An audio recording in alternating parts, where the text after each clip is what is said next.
Jail. Jail शब्द अगर किसी व्यक्ति के चरित्र से जुड़ जाए तो उसकी गरिमा पर सवाल उठना लाजमी है। लेकिन क्या किसी व्यक्ति के जेल जाने के बाद उसे घृणा या संदेह की निगाह से देखा जाना सही है? दोस्तों, जेल जाने के बहुत से कारण हो सकते हैं और कभी कभी उद्देश्य भी।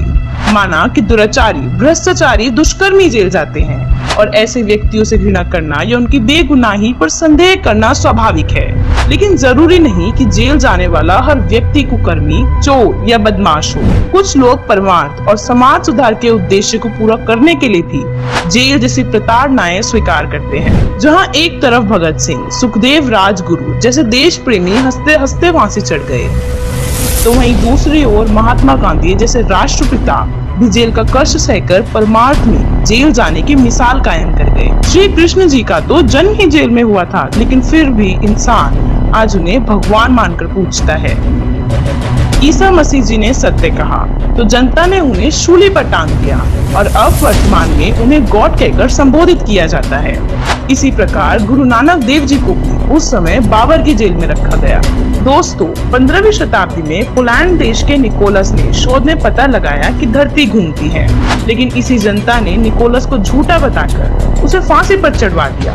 लेकिन कुछ समय पश्चात जब यह बात सच साबित हुई तो इतिहास के पन्नों पर आज भी निकोलस का नाम सुनहरे शब्दों में दर्ज है।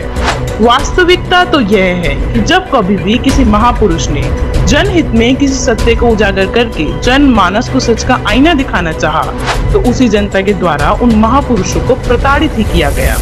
ठीक इसी तरह वर्तमान समय में संत रामपाल जी महाराज भी एक महापुरुष की भूमिका निभा रहे हैं और सभी को एक नई चेतना प्रदान करके अध्यात्म ज्ञान के गुण रहस्य को उजागर कर समाज को बहुमूल्य सत्य ज्ञान प्रदान कर रहे हैं। लेकिन भोली जनता के द्वारा इतिहास में की गई भूल को फिर से दोहराया जा रहा है और उनके इस परोपकार के कार्य में सहयोग के बजाय आलोचना शुरू कर दी। संत रामपाल जी महाराज का गुनाह सिर्फ इतना है कि उन्होंने जनहित में अपना समूल अस्तित्व न्यौछावर कर जनता की भलाई की सोची।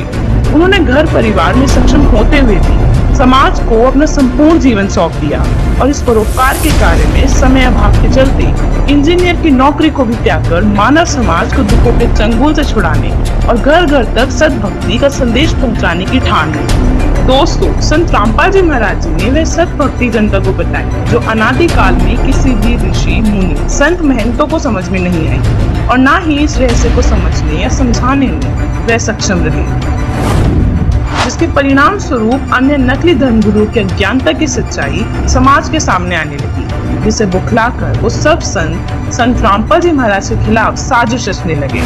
संत रामपाल जी महाराज ने सभी धर्मों के पवित्र सदग्रंथों जैसे वेद, शास्त्र, कुरान शरीफ, श्री गुरु ग्रंथ साहिब और बाइबल आदि का गहनता से अध्ययन किया और यह पता लगाया कि आखिरकार असली सद्भक्ति विधि और मंत्र क्या है, जिससे मनुष्य सुखी भी होंगे और पूर्ण मोक्ष पाकर जन्म मरण के भयंकर रोग से पूर्णतः छुटकारा पा सकेंगे। यह रहस्य संत रामपाल जी महाराज के अतिरिक्त कोई नहीं जानता, जिस कारण वर्तमान के नकली संत, महंत, कथाकार, अज्ञानी धर्मगुरु, शंकराचार्य और अध्यात्म के नकली ठेकेदारों को अपना पतन प्रत्यक्ष दिखने लगा।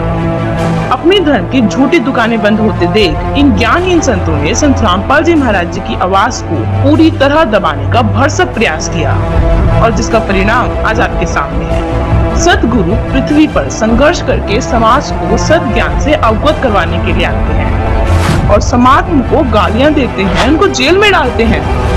दोस्तों, इस वीडियो के माध्यम से हमारा आप सभी से अनुरोध है कि जो गलतियां हम पहले से करते आ रहे हैं उन्हें फिर से न दोहराएं। एक सभ्य और शिक्षित व्यक्ति होने का परिचय दें। आप जी सिर्फ एक बार संत रामपाल जी महाराज जी का सत्संग जरूर सुनकर देखें। हम दावा करते हैं आप अवश्य अपने दांतों तले उंगली दबाने को मजबूर हो जाएंगे। धन्यवाद।